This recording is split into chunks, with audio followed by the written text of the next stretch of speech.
Hello दोस्तों, welcome with hashtag supervision and जय माता दी। क्योंकि आज हम जम्मू कश्मीर के बारे में पढ़ने वाले हैं। मैंने आपको शॉर्ट में बताया था कि हम कुछ नया पढ़ने वाले हैं जीएस में स्टेट वाइज।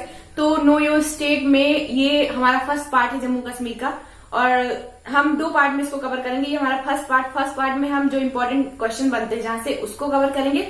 सेकंड पार्ट में जो जम्मू कश्मीर में जितने मंदिर हैं, किले हैं, उसके बारे में कवर करेंगे। ओके, देखो ये बहुत ही इंटरेस्टिंग टॉपिक है। अगर आप इसको अच्छे से पढ़ोगे कि ये बहुत अच्छी जगह होती है। अगर आप कभी गए हो, घूमे हो, तो आपको पता होगा। ठीक है, तो मैं पूरी कोशिश करूंगी कि जितना मुझे मजा आए इसको पढ़ने में उतना ही आपको आए। बस कंडीशन ये है कि आपको उसी हिसाब से चलना होगा जैसे मैं बोलूंगी। ठीक है, जो जो मैं बोलूंगी वो सर्च करके आपको देखना होगा, समझना होगा। ओके, चलो हम स्टार्ट करते हैं, बिना बकवास किए स्टार्ट करते हैं। ओके, तो देखो मैं सबसे पहले आपको मैप बता देती हूँ, मैप समझा देती हूँ। ये कश्मीर, जम्मू कश्मीर का मैंने मैप बनाया। मुझे लग रहा है आई थिंक मैंने ज्यादा अच्छा नहीं बनाया क्योंकि एक्यूरेट भी नहीं बना है और काला काला सारा बना है मेरे पास। I only one marker that is black, blue marker नहीं है। तो मैं पूरी क्वेश्चन आपको समझ में आ जाएगा, आप एक बार ध्यान दीजिएगा, समझ में आ जाएगा। ओके, देखो मैं जो ये माइनस में बना है, ये जो माइनस में इधर से यहां से गया है माइनस में, concentrate your mind, don't lose your concentration. ये जो माइनस में गया है ये पाकिस्तान है। ये कहाँ का पार्ट है? ये पाकिस्तान का पार्ट है, ये माइनस में गया है। ओके, ये जो माइनस में सिंबल में बना है ये पाकिस्तान का पार्ट है। और ये इधर जो मल्टीप्लाई में बना है, ये जिसपे मैं फेर रही हूं, ये जो मल्टीप्लाई बना है ये चीन का पार्ट है। इसको अक्साई चीन कहते हैं। क्या कहते हैं इसको? अक्साई चीन। ये पार्ट कहाँ का है? ये वो चीन का पार्ट है, इसको अक्साई चीन कहते हैं। ओके, और ये जो बचा बीच में, ये यहां से जो बचा, ये बीच में बच रहा है, ये इंडिया का पार्ट है भाई। ये किसका पार्ट है? ये इंडिया का पार्ट है। ओके, समझ में आया? प्लस में जो सिंबल है वो इंडिया का पार्ट है, मल्टीप्लाई में जो वो चाइना का पार्ट है, और माइनस में जो है वो पाकिस्तान का पार्ट है। क्योंकि पाकिस्तान हमेशा माइनस में रहेगा मेरे हिसाब से, और इंडिया हमारा प्लस में रहेगा। और चीन मल्टीप्लाई में क्यों होती है? चीन मुझे समझ में नहीं आता, ना तो मुझे इसके वहां के लोग समझ आते, ना तो वहां की लैंग्वेज समझ आती। टिन पिन मतलब कैसे क्या होता है कुछ समझ में नहीं आता। वहां की नाम कैसे हैं, ओ माय गॉड। ठीक है, तो देखो इंडिया में यहाँ पे जम्मू कश्मीर है। मैंने एक्यूरेट मैं नहीं बता रही हूँ, अगर आप मैप में देखोगे तो आपको यही पे मिलेगा। ये जम्मू कश्मीर है और यहाँ पे कश्मीर है, यहाँ पे कारगिल है, ये लद्दाख है। जब डिवीजन हुआ तो लद्दाख अलग है। ओके, अब मैं आपको बता दूं पाकिस्तान में जो कश्मीर का पार्ट है वो 37%, मतलब कश्मीर का 30%, जम्मू कश्मीर का 30% पार्ट वो पाकिस्तान के पास है। और 20%, ये देखो मैंने लिखा है 20% पार्ट चाइना के पास है, और 43% पार्ट इंडिया के पास है। मतलब सबसे बड़ा इसका हकदार कौन है? इंडिया है। 43% इंडिया के पास है। आपने एक लाइन सुनी होगी ना, एक अनार 100 बीमार। तो कश्मीर का कुछ हाल ऐसे ही है। कश्मीर एक अनार है, उसके 100 बीमार है, लेकिन उसका सबसे बड़ा हकदार भारत है। ओके, तो मैं आपको बता दूं कि जब इंडिया और पाकिस्तान का वॉर, इंडिया और चीन का, इंडिया और चीन का 1962 में जब वॉर हुआ था, तो चीन ने इस पार्ट को, जिसको हम अक्साई चीन कहते हैं, यहाँ वाले पार्ट को, इसको अपने अंडर में ले लिया था। तब से वो उसी के अधिकार में है। इसको हम क्या कहते हैं? अक्साई चीन। और ये रहा हमारा सास्कम वैली। ये जो मैंने मोटे मोटे बिंदी से बनाया है ये है सास्कम वैली। सास्कम वैली 1963 में पाकिस्तान ने चीन को गिफ्ट कर दिया था। 1963 में पाकिस्तान ने चीन को उठा के गिफ्ट कर दिया सास्कम वैली। इतना ये मूर्ख था, अगर इसको गिफ्ट करना था तो अपने घर का कुछ पार्ट देता, कश्मीर का पार्ट दे दिया इसने, बेवकूफ। तो इसने सास्कम वैली को गिफ्ट कर दिया चीन को। ओके, और ये जो आता है यहाँ पे, मैंने देखो ये सियाचिन ग्लेशियर है। अगर आप मैप देखोगे कश्मीर का तो इसमें आपको यही मिलेगा, ये सियाचिन ग्लेशियर है। सियाचिन ग्लेशियर जो हो वो इंडिया के अंडर में आता है। सियाचिन ग्लेशियर पे कौन कंट्रोल करता है? वो इंडिया कंट्रोल करता है। और सियाचिन ग्लेशियर 76 किलोमीटर ऊपर लंबा ग्लेशियर और हिमालय का सबसे बड़ा ग्लेशियर है। मैं बता दूं ये बहुत ही पावरफुल बैटलफील्ड है। यहाँ पे जो रूल्स होता है वो बहुत टाइट होता है, इंडियन आर्मी बहुत टाइट होती है। ठीक है, तो ये बहुत ही इंपॉर्टेंट है जो हमारे कब्जे में है, सियाचिन ग्लेशियर। ओके, इतना समझ में आया आपको? अब मैं आपको बता दूं, मैं आप चलो इसके बारे में पढ़ते हैं, क्रिएशन के बारे में। ठीक है, ये यहाँ मैंने देखो कॉलम वाइज मैंने सारा कुछ बताया, बहुत साफ लिखा है, काफी मेहनत से लिखा है, तो सब कुछ दिख रहा है ना, कुछ छोटा तो नहीं है। तो देखो अब बात आती है कि जम्मू कश्मीर का निर्माण कब हुआ। मैंने लिखा ना क्रिएशन इसका हुआ 26 अक्टूबर 1947 को। लेकिन अब कैसे हुआ? देखो मैं आपको एक कहानी बता रही हूँ। कहानी क्या वो रियल है, मैंने खुद नहीं बनाई, रियल कहानी है। कहानी ये, इसकी स्टोरी ये है कि जब 1947 में जब इंडिया और पाकिस्तान का पार्टीशन हो रहा था, इंडिया पाकिस्तान का पार्टीशन हो रहा था, तो जम्मू कश्मीर के राजा थे हरि सिंह। राजा हरि सिंह थे, उनसे पूछा गया कि आप इंडिया में रहना पसंद करोगे कि पाकिस्तान में रहना पसंद करोगे कि न्यूट्रल रहना पसंद करोगे। न्यूट्रल मतलब ना तो आप पाकिस्तान में रहना पसंद करोगे और ना ही इंडिया में। तो राजा हरि सिंह ने कहा देखो मैं न्यूट्रल रहना पसंद करूंगा, मैं अलग रहना पसंद करूंगा, राजा लोग को थोड़ा शांति ज्यादा पसंद है। तो वो बोले कि मैं अलग रहना पसंद करूंगा। तो फिर जब पार्टीशन हो गया, पाकिस्तान अलग हो गया, भारत अलग हो गया, तो कश्मीर अलग हो गया। कश्मीर को इसलिए तो स्पेशल स्टेटस मिला था। तो थोड़े दिन बाद क्या हुआ कि जो पाकिस्तान था उसकी जो आतंकवादी नजर थी वो कश्मीर पे थी। तो वो सोच रहा था कि देखो पाकिस्तान में क्या है कि कश्मीर में क्या है कि मुस्लिम मेजोरिटी ज्यादा है, मुस्लिम मेजोरिटी ज्यादा, इसलिए कश्मीर को पाकिस्तान में होना चाहिए, इसको अलग नहीं होना चाहिए। तो उसने क्या किया, छुपते छुपाते कुछ आतंकवादियों को कश्मीर में भेज दिया। वो आतंकवादी आके कश्मीर में खूब घमासान में जाने लगे, आतंक मचाने लगे। तो जो राजा हरि सिंह थे वो भारत के पास आए, बोले कि देखो मेरे प्लीज हेल्प करिए, और जो पाकिस्तान के आतंकवादी है बहुत परेशान करके रख दिए हैं। तो भारत ने एक कंडीशन दी कि देखो मैं हेल्प आपकी एक ही कंडीशन पे करूंगा, जब आप कश्मीर को भारत में मिला लोगे। ओके, क्योंकि अगर मैं इनडायरेक्टली आपकी सिर्फ ऐसे ही हेल्प कर दूंगा तो आप तो एक साइड हो जाओगे और हमारा और पाकिस्तान का युद्ध होने लगेगा। इसलिए अगर आप कश्मीर को भारत में मिलाने के लिए तैयार हो तो मैं फिर आपकी हेल्प करूंगा। ओके, तो राजा जो हरि सिंह थे वो तैयार हो गए, वो एग्री हो गए, और 26 अक्टूबर 1947 को उन्होंने विलय पत्र पे साइन कर दिया और कश्मीर भारत के पार्ट में आ गए। ओके, लेकिन देखो जो आतंकवादी थे वो कश्मीर में काफी पार्ट तक आ चुके थे। यहाँ आजाद कश्मीर और या मुजफ्फराबाद जो पड़ता है यहाँ तक आ गए थे। तो इंडियन आर्मी गई तो दूसरे दिन काफी युद्ध हुआ, लेकिन तीसरे दिन क्या हुआ कि जो इंडिया थी वो इस मैटर को यूनियन नेशन में लेके पहुंच गई, यूनाइटेड नेशन में लेके पहुंच गई। अब यूनाइटेड नेशन ने एक रेजोल्यूशन पास किया, सीज फायर। क्या था ना, सीज फायर का मतलब होता है कि जो चीज जहां पे है टेम्परेरी के लिए, सस्पेंस के लिए वहीं पे रुक जाए। जैसे युद्ध हो रहा था तो वो वहीं पे रुक जाए। जितने पार्ट में, मान लो इतने पार्ट में यहाँ से यहाँ पे इधर वो पाकिस्तान के लोग थे और यहाँ पे इंडिया के लोग थे, तो वो अपने उधर रुक जाए, ये अपने उधर रुक जाए, ना तो वो उधर से हमला करे और ना तो इधर से हमला करे। तो ऐसा ही कुछ हुआ और समय के साथ क्या हुआ कि कश्मीर पे इतने पे कश्मीर पे पाकिस्तान ने कब्जा कर लिया, आज भी कब्जा किए हुए हैं। तो वैसे वो था नहीं पाकिस्तान का, उसने उसको कब्जा किया, चुरा लिया उसने। ओके, तो इतना समझ में आपको मैप समझ में आया? पक्की बात। अब आपको थोड़ा भी तो मेहनत करना पड़ेगा ना, आप भी एक बार अपने आप से समझिएगा मैप। ओके, कहीं से गूगल से डाउनलोड करके पिक्चर उसको अच्छे से जूम करके समझिएगा, जितने स्टेट हैं सारा कुछ समझ में आ जाएगा। अब आपको पता चला ना क्रिएशन कैसे हुआ, निर्माण कैसे हुआ जम्मू कश्मीर का। ओके, नेक्स्ट जो है एरिया, इसका जो क्षेत्रफल है वो 222.3 कितना है, 236 किलोमीटर स्क्वायर है, 222.236, 236 किलोमीटर स्क्वायर। ओके, और इसकी जो पॉपुलेशन है 12.5 मिलियन। आई थिंक 19वें की 20वें रैंक पे इसकी पॉपुलेशन है भारत में, जम्मू कश्मीर। ओके, जो इसकी लिटरेसी रेट है, शिक्षा, लिटरेसी मतलब शिक्षा, साक्षरता मैंने लिखा तो शिक्षा लिखा है, जिसकी शिक्षा है 67.17%, 67.17%। ओके, और जो इसकी सेक्स रेशियो है मतलब लिंगानुपात है वो 1000 मेल पे 889 फीमेल है इस देश में, मतलब राज्य में। अब ये सारी जो मैंने आपको नोटिफिकेशन बताई है, जो जानकारी दी है, वो 2011 के सेंसस के हिसाब से, 2011 की जनगणना जब हुई थी तब ये रिजल्ट निकाला गया था, और उसी के हिसाब से अभी कुछ ऐसा चल रहा है। और 2021 में जनगणना होना था, वो हुई ही नहीं, तो बात छोड़ दी उसको मार वहीं पे बोली। और इसी के हिसाब से क्वेश्चन आपको अगर आए तो आंसर इसी के हिसाब से देना पड़ेगा। ओके, इसी में से आपको एक ऑप्शन होगा। अब हम थोड़ा न्यू के बारे में बात करें कि नए में क्या हुआ।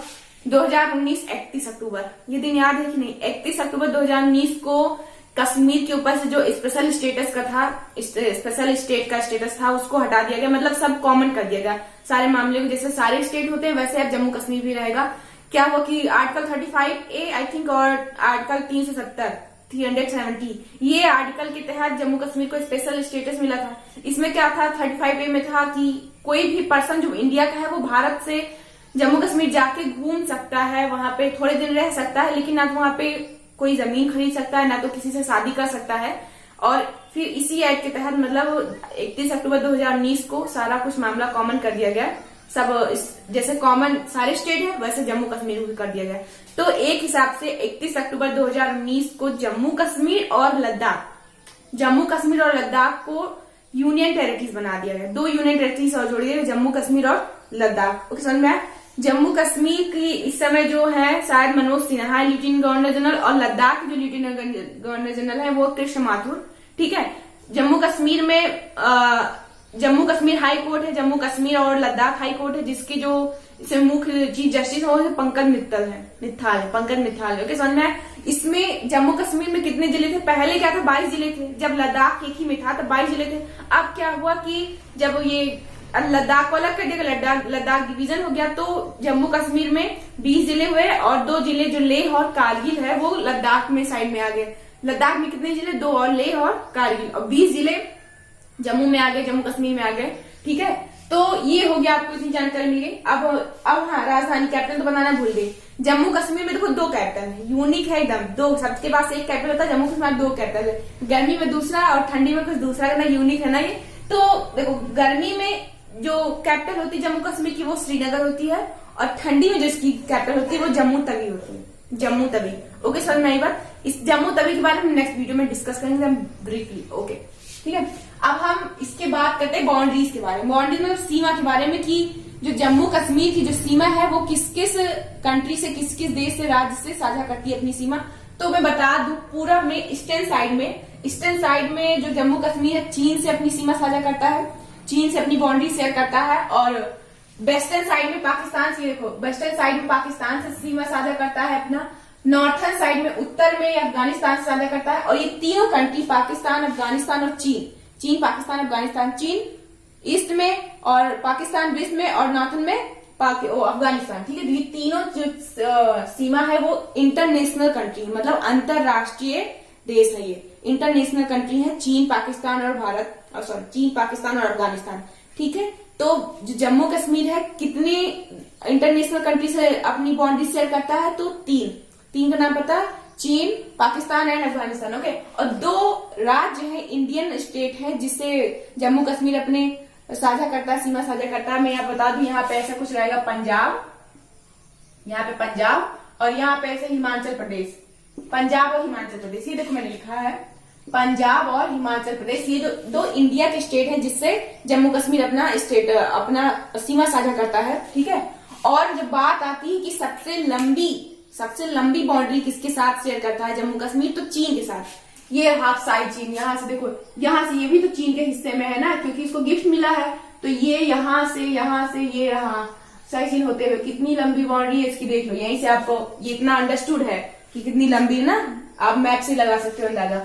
तो सबसे लंबी जो बाउंड्री है वो जम्मू कश्मीर चीन के साथ शेयर करता है। ओके, इतना समझ में आया, पक्की बात। नेक्स्ट है, अगर नेक्स्ट पॉइंट की बात करें तो माउंटेन पास मतलब पर्वतीय सीमा। पर्वतीय सीमा मतलब कहाँ से क्या चीज पास होता है, क्योंकि पहाड़ों का क्षेत्र है जम्मू कश्मीर। तो काराकोरम पास है, काराकोरम एक पर्वतीय रेंज है, पर्वतीय श्रृंखला है काराकोरम रेंज। तो काराकोरम जो पास है वो भारत और चीन के बीच है। काराकोरम पास किसके बीच है? भारत और चीन के बीच। अब आप इसको क्वेश्चन के टाइम में घुमा के देखिए, बहुत इंपॉर्टेंट क्वेश्चन बन रहा है यहाँ पे। अभी पूछेगा कि भारत और चीन के बीच में कौन सी रेंज है, कौन सा पास है, तो काराकोरम पास है। ये काराकोरम पास किस पर्वतीय श्रृंखला में आता है? तो काराकोरम रेंज में। काराकोरम मतलब काराकोरम पर्वतीय श्रृंखला में आता है। ओके, सेकेंड है चांगला पास। चांगला पास लद्दाख और तिब्बत के बीच। तिब्बत जानते हो कहाँ पे आता है? तिब्बत यहाँ पे, आप मैप में देखोगे तो तिब्बत यहाँ पे आता है, इधर से तिब्बत का क्षेत्र है, तो तिब्बत है। तो लद्दाख, ये तो लद्दाख है ना, यही तो लद्दाख है, ये देखो यहाँ से लद्दाख दिख रहा है ना, ये लद्दाख और तिब्बत के बीच में आता है चांगला पास। ये देखो चांगला पास लद्दाख और तिब्बत के बीच में आता है, और ये लद्दाख रेंज में आता है, लद्दाख पहाड़ी की रेंज है। देखो मेरे हिसाब से काराकोरम रेंज है, लद्दाख रेंज है, और पीर प्रांजल है और जास्कर रेंज है। ये सारी जम्मू कश्मीर के अंदर पर्वत श्रृंखलाएं हैं, उसी में पासेस बने हैं, रोड लाइन्स बने, पासेस बने हैं। तो जो चांगला पासेस है वो लद्दाख और तिब्बत के बीच में आता है, लद्दाख रेंज में है। ओके, जोजिला पास श्रीनगर और कारगिल ले। देखो ये बहुत ही इंपॉर्टेंट पास है जोजिला पास, क्योंकि एक हिसाब से रोड लाइन भी है, रोड लाइन बनी है। तो एक तरफ इसके जोजिला पास के एक तरफ श्रीनगर है और दूसरी तरफ लेह और कारगिल, जो लद्दाख के 2 डिस्ट्रिक्ट है, लेह और कारगिल, भूलिएगा नहीं, जो लेह और कारगिल ये दोनों लद्दाख के 2 डिस्ट्रिक्ट है, लेह और कारगिल। तो जोजिला पास के एक तरफ श्रीनगर है और दूसरी तरफ लेह और कारगिल पास समझ में आया। और जो चौथा पास है वो है बनिहाल पास, बनिहाल पास जम्मू और श्रीनगर के बीच में है, जम्मू और श्रीनगर के बीच में है बनिहाल पास। और ये पीर प्रांजल के बीच में बना है। पीर प्रांजल जो मैं आपको बता दूं, थोड़ा छोटा नक्शे से बना देती हूँ। तो मान लो ऐसे बना, तो यहाँ पे छोटी सी पीर प्रांजल रेंज है, इसी पीर प्रांजल रेंज के बीच में और बनिहाल पास बना है, जिसके तरफ जम्मू और श्रीनगर। ठीक है, समझ में इतना बात। नेक्स्ट मैं रिवर और घाटी के बारे में बता दूं, तो जम्मू कश्मीर को घाटियों का शहर कहा जाता है।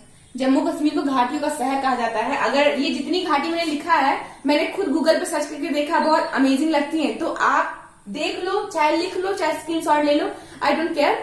आपको अगर आप एक बार सर्च करके देखोगे ना, आंखों से देख लोगे ना पिक्चर, तो रियलाइज होगा यार वेरी इंपॉर्टेंट एंड बहुत ही खूबसूरत लगेगा आपको, भूलोगे नहीं, पक्की बात। तो कश्मीर घाटी, तवी घाटी, पूंछ घाटी, चिनाब घाटी, सिंधु घाटी और लिद्दर घाटी, ये 6 घाटी हैं। अगर आप शायद गूगल करो तो 1-2 घाटी और आपको पढ़ने को मिल जाए, क्या पता मैंने पूरा ना बताई हूँ। तो कश्मीर घाटी, तवी घाटी, पूंछ घाटी, चिनाब घाटी, सिंधु घाटी और लिद्दर घाटी, ये 6 घाटियां हो गई। अब 6 घाटी को आपको पढ़ना है। ओके, तो आपको इसमें छोटे छोटे पॉइंट्स मिलेंगे। अब मैं कितना बताऊं, बहुत लंबा वीडियो हो जाएगा। और रिवर की बात करें तो रिवर वैसे बहुत है, लेकिन जो इसकी मुख्य रिवर है, जो प्रमुख जो नदियां बहती हैं जम्मू कश्मीर में, वो है सिंधु, चिनाब, रावी और तवी। तावी जो नदी है वो बहुत ही अच्छी स्टोरी लेके, तावी नदी के किनारे जम्मू कश्मीर बसा है। तो तावी नदी की जो स्टोरी बहुत अमेजिंग स्टोरी है। हम नेक्स्ट वीडियो में जिसको बताएंगे, आपको बताएंगे, देखना बहुत मजा आएगा। ठीक है, तो ये सिंध, चिनाब, रावी और तावी 4 हो गए। आपको इतना समझ में आया? अब इतनी देर हम यहाँ पे खड़े थे। अब आप इसके एक बार स्क्रीनशॉट ले लो, तब तक मैं दूसरा पॉइंट तैयार करके आपको भी बता रही हूँ। Okay, next.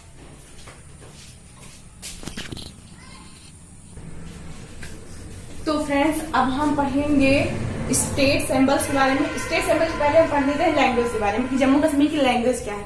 तो जम्मू कश्मीर की जो ऑफिशियल लैंग्वेज है वो उर्दू है, मतलब मुख्य रूप से वहाँ उर्दू बोली जाती है। जो लेकिन और जो लैंग्वेज है वहाँ पे कश्मीरी, डोंगरी और हिंदी, पंजाबी भी बोली जाती है, बहुत सारी लैंग्वेज, लेकिन ऑफिशियल लैंग्वेज जो उसकी है वो उर्दू है। ओके, समझना है।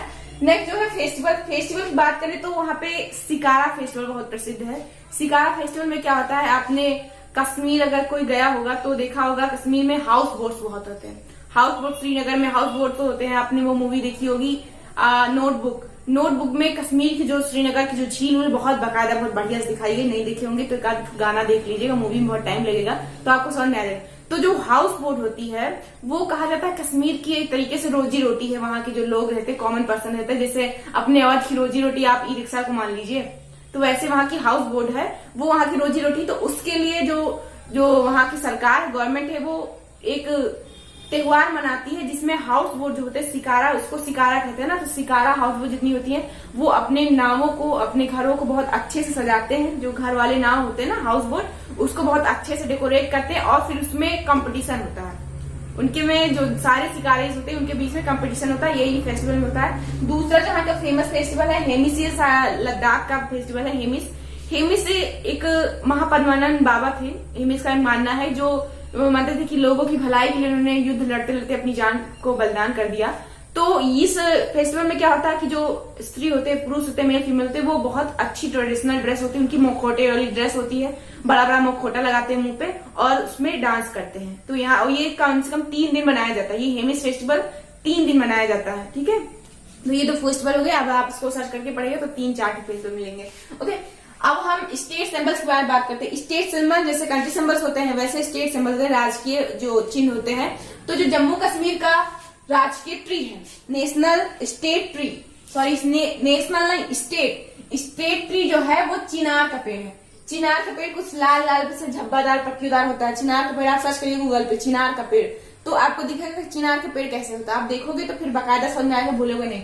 तो जो जम्मू कश्मीर का स्टेट ट्री है उसको क्या कहते हैं, चिनार का पेड़। स्टेट एनिमल जो है जम्मू कश्मीर का वो कश्मीरी स्टेक अभी जो मैंने बताया था, कश्मीरी स्टेक, इसको कहते हैं हेलगन इसका नाम है कश्मीरी स्टेट का, मे बी।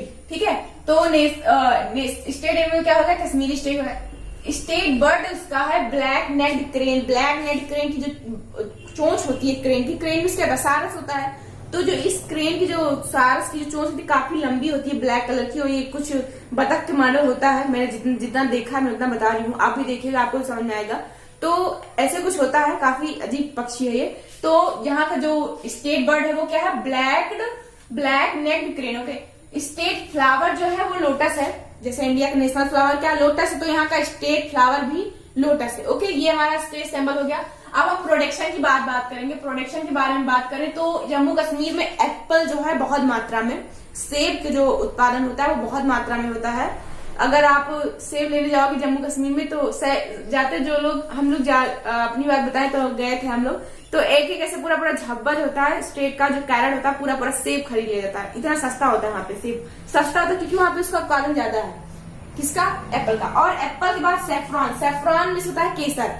केसर का उत्पादन जम्मू कश्मीर में बहुत अच्छी मात्रा में होता है। ये 3rd लार्जेस्ट प्लेस है जम्मू कश्मीर जहाँ पे सेफ्रॉन का बढ़िया उत्पादन होता है। और फर्स्ट पे ईरान है और स्पेन है, सेकंड पे, फर्स्ट पे ईरान है, सेकंड पे स्पेन है, थर्ड पे जम्मू कश्मीर का ये है सेफ्रॉन के मामले में। और यहाँ पे अगर प्रोडक्शन की बात करें तो हैंडीक्राफ्ट बहुत फेमस है। यहाँ पे जो लेडीज लोग होते हैं, मतलब लेडीज क्या, यहाँ के जो लोग होते हैं वो लकड़ियों से जो छोटे छोटे चीज बनाए जाते हैं ना, डिजाइनदार चीज बनाए जाते हैं, वो बहुत यहाँ पे बनते हैं। और यहाँ की जो वस्त्र, एक तरीके से हैंडीक्राफ्ट, जो सिलाई बुनाई कढ़ाई का जो यहाँ पे काम है वो काफी अच्छा होता है। आप अगर कश्मीर का मार्केट देखोगे, गए होगे, मैंने थोड़ी ज्यादा नहीं थोड़ी बहुत देखी है, तो आपको पता चल जाएगा कि यहाँ की जो प्रोडक्शन है कपड़ों को लेके वो कैसी, वहाँ की कुछ अलग ही प्रोडक्शन होता है कपड़ों में, ठीक है। जो डिजाइन वगैरह होता है वो अलग होता है, डिफरेंट होता है। और यहाँ का पश्मीना शॉल बहुत ही फेमस है, टॉप पे आता है पश्मीना शॉल। कश्मीर का पश्मीना शॉल बहुत फेमस होता है।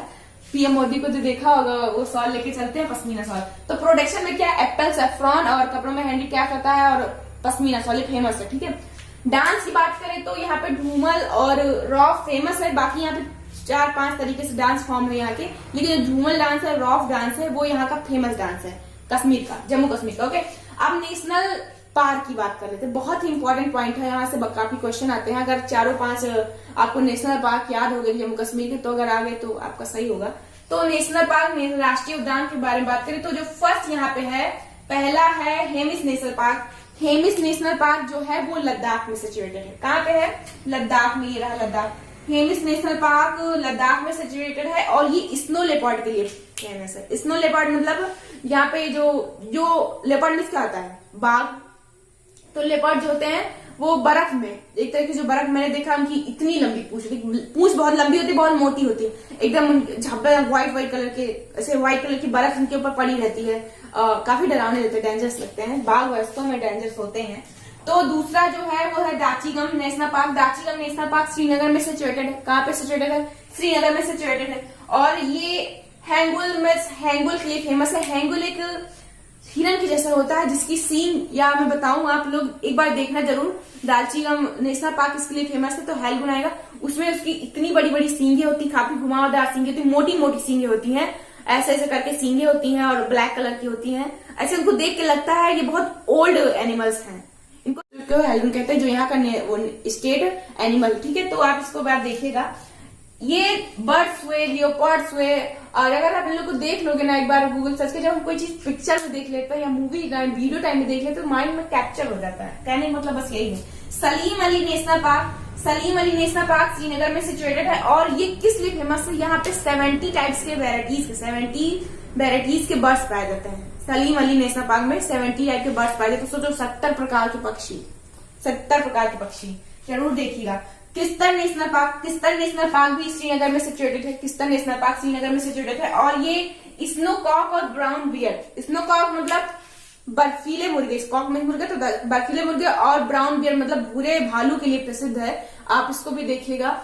मैं जितना कुछ बोल रही हूँ मैंने स्टार्टिंग बता दिया था, अगर मेरे अकॉर्डिंग चलोगे तो आपको ज्यादा पसंद आएगा, तो इसको नोट डाउन कर लीजिएगा और अभी पढ़ने के बाद जस्ट गूगल पे जरूर कर सब देखिएगा। ओके, लास्ट जो नेशनल पार्क है वो कांचीनाग नेशनल पार्क है। ये बारामूला में सिचुएटेड है। बारामूला एक डिस्ट्रिक्ट है, बारामूला में सिचुएटेड है। ये मारखोर के लिए प्रसिद्ध है। मारखोर भी एक तरीके का स्टेक टाइप का है, बहुत ही डेंजरस लगता है और इसकी भी सींग ऐसे ऐसे होती हैं। हाँ, मैं थोड़ा कंफ्यूज हो गई, मुझे लगता है हैंगुल और इसमें ये कश्मीरी, हैंगुल को कश्मीरी स्टेक कहते हैं क्योंकि दिखने में दोनों सेम ही लगते हैं, थोड़ा डिफरेंस है। ये जो मारखोर है वो ज्यादा डेंजरस लगता है। मारखोर बहुत डेंजरस लगता है। इसकी सींगे तो काफी बड़ी होती है, बहुत मोटी होती है। ऐसा लगता है अगर एक बार किसी के मार दे तो इंसान बच नहीं सकता। मारखोर, इसका नाम भी मारखोर है। ओके, और इसमें नेशनल पार्क का एक और, इसमें यहाँ पे 70 टाइप वेराइटीज थे किसमें, सलीम अली नेशनल पार्क में। और इसमें 120 टाइप के बर्ड्स पाए जाते हैं, टाइप से वेराइटीज। ठीक है, तो इतना हमारा हो गया और काफी कुछ मैंने बताया और काफी कुछ अभी बचा भी है इसमें और काफी लंबा वीडियो भी हो चुका होगा। तो अब आप जो बचा है उसको एक बार गूगल पे जरूर सर्च करके देखिएगा और अगर आपने सारा कुछ पढ़ लिया तो आपको ऐसी फीलिंग आई आई बोल मतलब मैं पूरी तरह से प्रिपेयर हो गया हूँ जम्मू कश्मीर के बारे में। हम पूरे स्टेट्स के बारे में पढ़ेंगे, बस पेशेंस बना के रखिए। और आप बोलोगे स्मार्ट वर्क, तो कोई स्मार्ट वर्क नहीं होता है ना, right way hard work, always smart work. अगर आप किसी अच्छे रास्ते में हार्ड वर्क कर रहे हैं वो तो ऑलवेज स्मार्ट वर्क होता है मेरे हिसाब से। I am not a motivational speaker but मेरी थिंकिंग जो मैं शेयर करना चाहती हूँ आप लोगों के साथ, because you are my best friends all of you. तो ठीक है, तो इतना हो गया। अब मैं आपको एक पॉइंट बता दूं, जर्नल इफेक्ट में जनरल अवेयरनेस बता दूं। तो आप मैं एक चीज नहीं बताई, K2 जो घाटी है, सॉरी वैली है, सबसे ऊंची पीक है, फाइनली वो इंडिया में नहीं है। वो जो उसका अधिकार क्षेत्र है वो पाकिस्तान के अधिकार क्षेत्र में K2 आता है। अगर वो इंडिया में होता तो भारत का सबसे ऊंचा, सब दूसरे नंबर पे सबसे ऊंची होती, क्योंकि फर्स्ट पे माउंट एवरेस्ट है। और लेकिन भारत में सबसे जो ऊंची वैली वो क्या है, कंचनजंगा, जो सिक्किम की है वो है। ठीक है, और मैं आपको एक चीज बता दूं, श्रीनगर का जो दूसरा नाम है, श्रीनगर को कहते हैं goddess of Lakshmi, wealth of, मतलब goddess of Lakshmi of wealth, मतलब धन की देवी माँ लक्ष्मी। ठीक है, तो ये कश्मीर का नाम हो गया, श्रीनगर का नाम हो गया। अब इतना कुछ मैंने आपको नॉलेज दे दिया है। अब आपको अगर अभी कुछ कम लग रहा हो, जैसे लगे कि अभी ये चीज छूट रहा है, तो प्लीज उसको एक बार गूगल पे सर्च करिए। मैं हमेशा करती हूँ गूगल पे सर्च करके पढ़िए, बिकॉज जितना पढ़ोगे उतना कम ही रहेगा। हमको जितना पढ़े तो लग रहा था अभी और पढ़े, थोड़ा और बता दे तो थोड़ा ब्रीफ में आप लोग जानोगे। ओके, तो ये हमारा फर्स्ट पार्ट हो गया। अब हम सेकंड पार्ट कल परसों में अपलोड कर देंगे। आज काफी शाम हो गई थी इसलिए अंधेरा भी है, तो आप इसको मैनेज कर लीजिए। Okay, thank you and never stop learning, keep supporting.